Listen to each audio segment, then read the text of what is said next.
올해 27살인 여자입니다. 결혼을 앞두고 있고 예비신랑은 저보다 2살 많은 29살입니다. 저는 대학 진학에 큰 미련이 없어서 고등학교 졸업 후 바로 취직을 할 수 있는 특수목적 고등학교에 입학을 했어요. 원래는 곧바로 취업을 할 계획이었는데 담임선생님이 그럴 게 아니라 자기 친구가 교수로 있는 전문대가 있는데 거기에 한번 지원해보라고 권유하셔서 원서를 썼었네요. 그리고 2년간 전액장학금 지원받고 학교를 다녔고 취업도 졸업을 앞두기 전에 이미 결정되었습니다. 처음 잡힌 직장은 제가 원하던 곳과는 조금 거리가 먼 곳이었는데 2년 정도 일하면서 월급 착실하게 모으고 퇴근 후에는 학원 다니면서 공부를 더해서 관련 자격증 몇 개 정도 더 취득하면서 자기계발을 했습니다.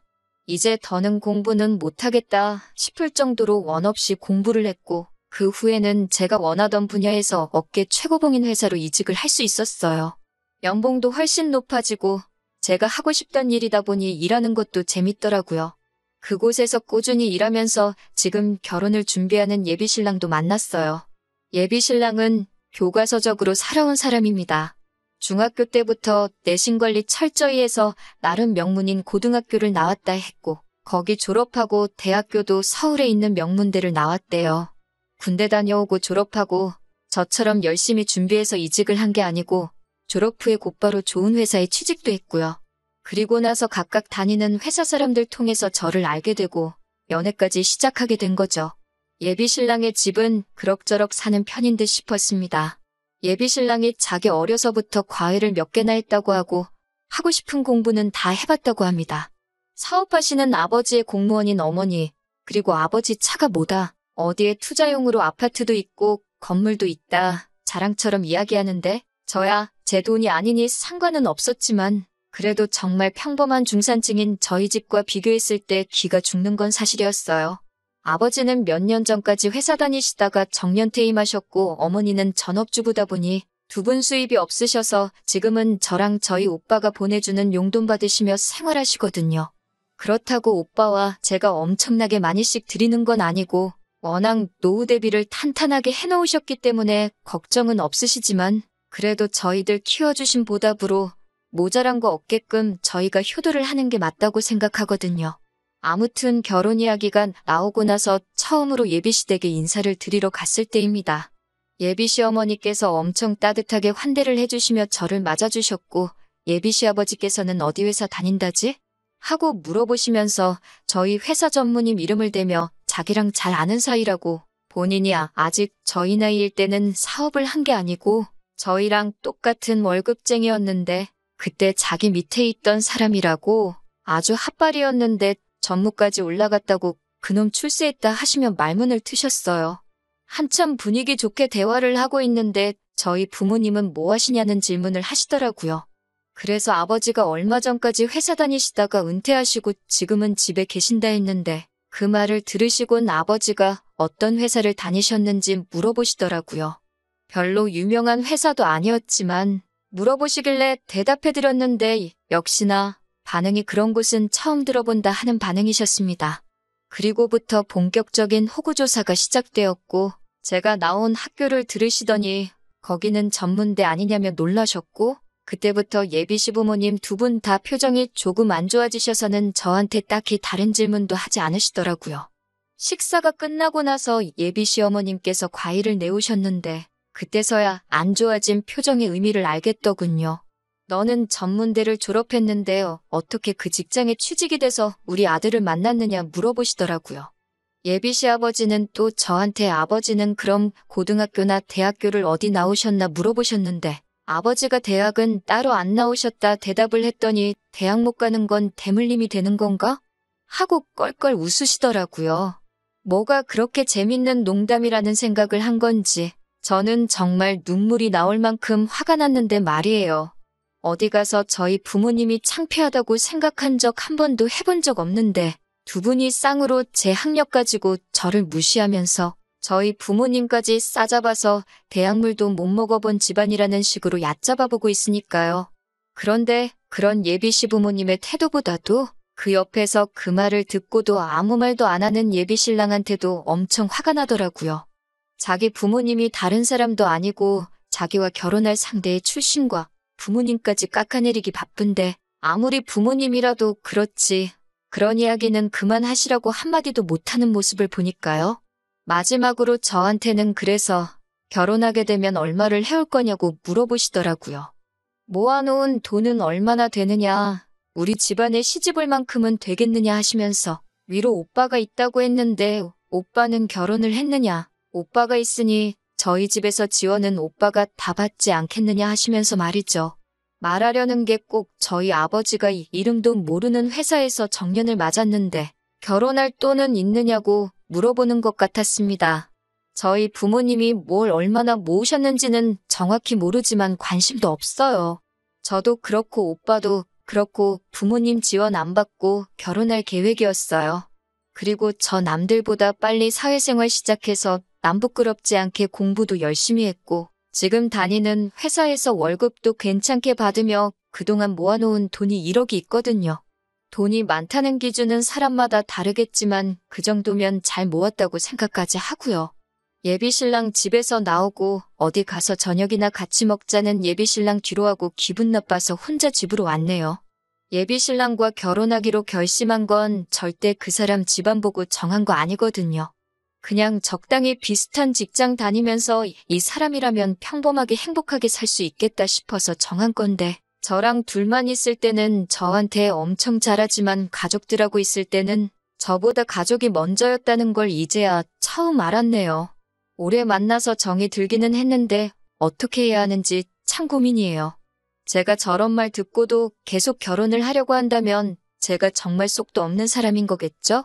헤어져야 하는 건지 아니면 결혼하고 시댁과는 거리를 두고 살자고 부탁을 해야 하는 건지 참 여러 가지 생각이 드는 밤이네요. 후기 보내드립니다.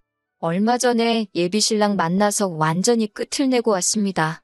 인사드리러 간 날 이후로 일부러 예비신랑 연락 다 무시하고 씹었어요. 그러다 못 참겠었는지 저희 회사 앞까지 찾아와서 저를 기다리고 있더라고요. 회사 근처 조용한 식당에 가서 자리를 잡았어요. 예비신랑도 완전 눈치가 없는 모질이는 아니었는지 혹시 자기 부모님 만난 날에 오고 간 대화 때문에 자기 연락을 씹은 거냐며 묻더라고요. 저는 딱히 그게 맞는 말이다, 틀린 말이다 해명하지 않고 조용히 있었네요. 역시 그것 때문에 그런 거냐며 그런 거면 조금 실망이라고? 어른이 하신 얘긴데 벌써부터 그런 걸로 서운해하면 안 된다고 하는 거예요. 예비시부모님 대신에 예비신랑한테서 사과를 받고 싶은 마음도 없었지만 뻔뻔한 반응을 보니 욱하더라고요. 그냥 숟가락 내려놓고 나올까 하다가 저도 하고 싶은 말 참은 게 많으니 할 말은 해야겠다 싶어서 그냥 가만히 있었어요. 밥 먹으면서 별다른 이야기가 오고 가지 않았는데 예비신랑은 그게 답답했는지 어디 카페라도 가서 대화 좀 더 하다 가자고 하더라고요. 저녁때라 그런지 사람도 많이 없었어요. 주변에 듣는 귀도 없는 것 같으니 저도 그때부터는 제가 느낀 감정을 그대로 이야기했어요.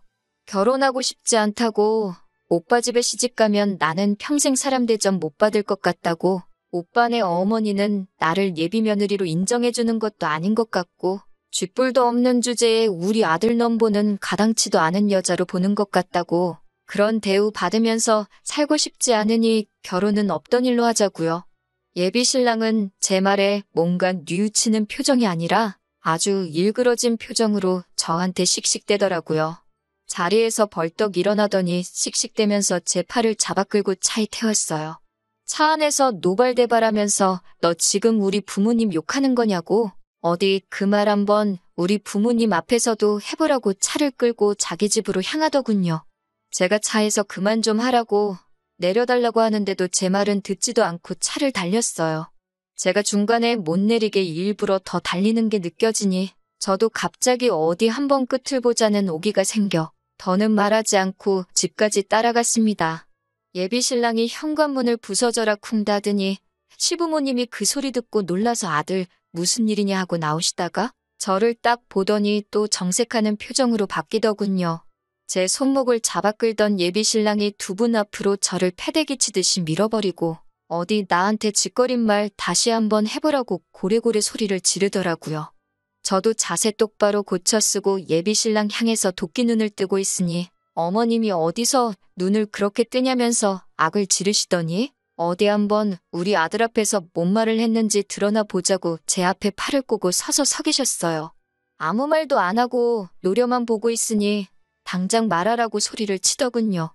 그래서 제가 조곤조곤 하나씩 있는 그대로 말씀드렸습니다. 저는 결혼할 생각 없다고, 헛똑똑이의 겉만 어른 행세하고 있는 수준 떨어지는 사람하고는 결혼 못하겠다고요. 그렇게 말했더니 어머님도 그렇고 아버님도 그렇고 아주 양쪽에서 노발대발하면서 수준이 떨어지긴 뭐가 떨어지냐고, 수준 떨어지는 건 대학도 안 나온 너라면서 어디 배워 처먹지도 못한 것이 우리 아들한테 수준이 떨어진다는 말을 하고 자빠졌냐고 입에 담기 힘든 욕까지 섞어가면서 하더라고요. 온 가족들한테 둘러싸여서 조금 겁이 나기도 했지만 그래도 꾹꾹 견뎌내고 다시 한마디 했습니다. 어머님이 자식 공부에만 신경 써서 그런가 아주 예의라고는 단 한 번도 배우지도 못한 것 같다고. 학교 어디 나왔냐를 말하는 게 아니라 인품이 아주 수준 떨어진다고 했어요. 제대로 된 가정교육 잘 받았으면 아무리 자기 부모라도 결혼할 상대의 부모를 욕보이고 있을 땐 나서서 한마디 해야 하는 거 아니냐고. 그런데 어머님이 하는 말 들어보니까 어떤 가정교육을 받고 자랐는지 안 봐도 뻔하다고요. 그리고 한마디 더 붙여서 아? 예의 없는 것도 대물림이 되는 건가? 어머님도 예의가 참 없으신 것 같아서 하는 말이에요. 하고 똑같이 받아쳐줬습니다. 그 말이 끝나자마자 눈앞에 별이 반짝. 예비 신랑이 욱해서 제 뺨을 울려붙인 거예요. 저보고 말이 뭐 그따위냐고 미쳤냐고 하면서요. 제가 예비 신랑한테 맞은 뺨을 부여잡고 있으니 어머님도 기세가 등등해서 저런 배워처먹지도 못한 걸 어디서 데려왔냐고, 저런 거랑 결혼하라고 그 돈 들여서 너 공부시킨 거 아니라고 예비 신랑한테 한 소리를 하더라고요. 저는 끝까지 물러서지 않고 한마디 또 했어요. 이거 보라고요. 방금 전까지만 해도 결혼할 여자였을 텐데 수세에 몰리니 손부터 나가는 거 보시라고. 이런 사람을 저도 어떻게 남편이라고 믿고 평생을 함께 하겠냐고요.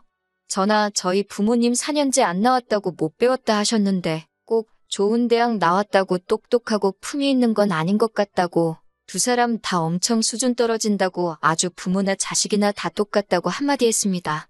예비 신랑이 저한테 다시 다가오길래 이번에도 그냥 뺨을 내어주기 싫어서 제가 먼저 팔을 뻗어서 머리채를 한 움큼 움켜쥐었습니다. 사실 그때 너무 긴장해서 기억은 잘 안 나는데 그렇게 힘을 세게 준 것 같지 않은데 제가 움켜집은 머리채가 집은 그대로 뽑아져 나오더라고요. 한 움큼 잡혀있는 머리카락에 저도 깜짝 놀라서 바닥에 던져버렸어요. 바닥에 흙 뿌려진 머리카락을 보니 한참 머리 자르고 있는 미용실 바닥만큼 뽑혔더라고요. 예비 신랑이 으악하고 외마디 비명을 지르면서 자기 머리 빠진 걸 보더니 화장실로 달려들어갔고, 어머님은 뒷목 잡고 쓰러지는 척 하더니 금세 저한테 달려들어서 어디 똑같이 당해보라며 제 머리채를 잡으려고 하길래 어머님을 그냥 밀쳐버렸어요. 제가 손대지 말라고 말하지 않았냐고. 저는 똑같이 되갚아준 거니까 너무 화내지 말라 했어요. 그리고 저쪽에 있는 아버님을 향해서 예의를 못 배운 것만 대물림이 되는 줄 알았는데 대머리도 대물림이 되는가 보네요 말하고 앞으로 보는 일 없으면 좋겠다 하고 밖으로 나왔습니다. 나오면서 저 사람 장가보내고 싶으면 치마폭에서 내려놓던가 아니면 평생을 품에 끼고 사시던가 둘 중에 하나만 하라고 말하고 나왔습니다. 문을 닫았는데도 적어보라고, 가긴 어딜 가냐고, 저보고 멈추라고 지르는 소리가 문 바깥까지 들리게 저를 향해 울부짖는 소리가 들려오더라고요. 정말 엘리베이터 타고 택시 잡으러 가는 길까지 긴장했던 게 한 번에 쏟아져 나오는 건지 다리가 후달거려서 죽는 줄 알았습니다. 제가 원래도 이렇게 맞서 싸우거나 하는 성격이 아닌데 말도 술술 나오고 어떻게 했는지 저도 놀랍더라고요. 긴장이 풀리니까 지나갔던 일들이 하나둘씩 생각나면서 예비 신랑이었던 그 자식 머리를 한 움큼 뽑아버린 생각을 하니까 아주 통쾌했어요. 덕분에 아주 꿀잠을 자고 일어났는데 자고 일어나니까 그 자식한테 여러 통의 전화가 와 있고 제가 전화를 안 받았으니 문자로 욕짓거리를 한 다발 보내놨네요. 우리 집에 무슨 짓을 하고 간 건지 아냐면서 앞으로 행동 조심하고 지 눈에 띄지 않게 조심하라고 하더라고요. 그래서 저도 답장 하나 해줬어요. 남은 머리카락이라도 간수하고 싶으면 너야말로 내 눈에 띄지 말라고. 그리고 이렇게 말하는 거 협박이나 마찬가지고 자꾸 이런 식으로 연락하면 경찰에 신고할 거라고. 진짜 한 번이라도 내 앞에 찾아와선 나한테 뭘 어떻게 하려고 한다면 진정 내가 가진 모든 걸 털어서라도 꼭 너 하나만큼은 콩밥을 먹일 거라고 했어요. 저한테 정말 남아있는 머리라도 한 번 더 뜯길까봐 걱정이 된 건지 아니면 정말 경찰에 잡혀갈까 걱정을 한 건지 제게 한 으름장관은 다르게 회사에도 한 번 찾아오지 않았어요. 온갖 센 척은 했지만 진짜 찾아오면 어떡하나 걱정은 했는데 말뿐이던 그 성격이 새삼스럽게 제가 윽박지른 대로 제 눈에 알아서 띄지 않더군요. 그렇게 몇 주 정도 지났고 더 이상은 나타나지 않을 것 같아 끝내 생각한 것보다는 더 쉽게 안전이별했다는 생각이 들고 며칠을 더 두고 보다가 제 앞에 더 이상 나타나지 않을 거라는 확신이 생겨 이렇게 후기까지 보내게 되었습니다. 다음에 만날 사람은 제 가족도 자기의 가족처럼 따뜻하게 품어줄 수 있는 그런 사람을 만났으면 좋겠네요.